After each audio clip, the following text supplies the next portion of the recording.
Well, we're over 22 weeks into the Biden administration, and things are really falling apart. Last week, we left off in the middle of a cyber showdown between Candace Owens and Kim Klacik. The two have been going back and forth on social media after Candace voiced that she is fed up with black people continuously falling for the Democratic okie-doke, and Kim saying that she is fed up with Candace continuously attacking black people.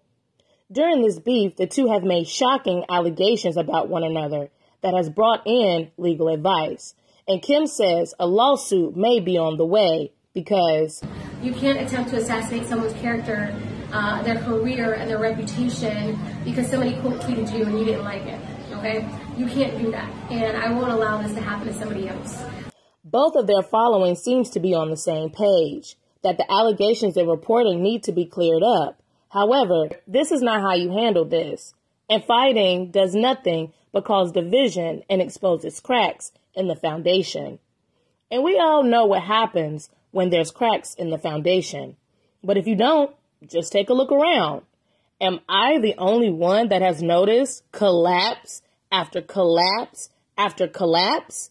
Washington Pedestrian Bridge, collapse. Washington Northwest Building, collapse. Downtown Buffalo Building, collapse. Vacant Baltimore Building, collapse. A sinkhole in Jersey City caused the road to collapse. Heavy rains in Canton caused their roads to what? Collapse. And the latest in Miami. So what? We are a third world country now? If this is not a wake-up call that our buildings and infrastructure are shaky and aging, and that we need to finalize this infrastructure bill now, then I don't know what is. Joe Biden tried to be a tough guy last week, saying that if this is the only thing that comes to me, I'm not signing it. It's in tandem. And the public didn't respond well to the threats, claiming Joe Biden was pulling an old bait and switch, and people want him to stop playing politics with people's lives and pass the bill. The White House has been trying to do damage control by saying that was not the message he intended to send. But Chuck Schumer said, no, that is exactly what we mean. Let me make that clear. The bipartisan infrastructure bill and the budget resolution are tied together. Here we go again.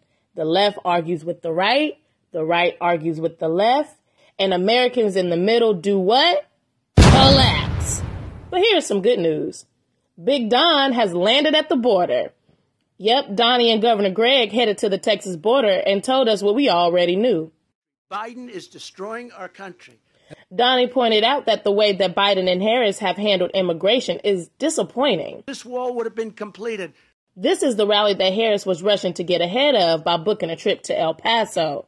I mean, how would that look? That the former president made it to the border before the borders are? Girl, you ain't fooling nobody. And apparently you ain't fooling your staff either. We knew behind all that cackle was some cover-up, and Kamala's staff says we don't know the half of it. According to Politico, Kamala's staff is speaking out about how toxic working with her is. Some say oftentimes people are being disrespected and treated like shit. And others say it is an abusive environment and that the toxicity is coming from the top. Now, y'all remember when Joe said, well, I'm not joking when I say this. If you're ever working with me and I hear you treat another colleague with disrespect, talk down to someone, I promise you I will fire you on the spot. On the spot. Let's see if he keeps that same energy. Speaking of energy, happy 4th of July weekend, folks. Yes, the day Americans thank God for our independence and freedom from the British. The weather is nice, and we all just saved 16 cents by switching to Joe Biden. Don't y'all spend that all in one place now. Yes, this is the day we put on our red, white, and blue drip, throw some food on the grill, and chill.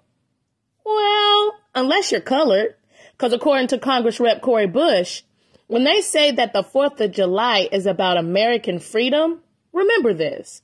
The freedom they're referring to is for white people. This land is stolen land, and black people still aren't free. In the words of Kanye. When you hear about slavery for 400 years, that sounds like a choice.